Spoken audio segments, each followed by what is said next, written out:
আসসালামু আলাইকুম। আজকে বানাবো সিটা রুটি।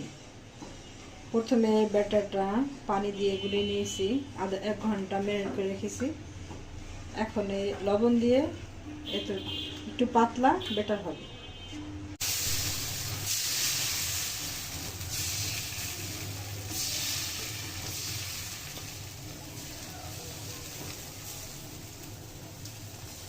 এখন একটু ঢাইকা দিব।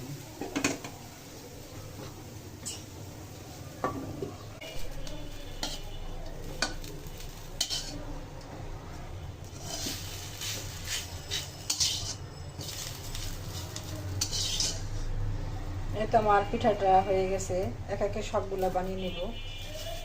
এই তো আরেকটা পিঠা দেখাইতেছি।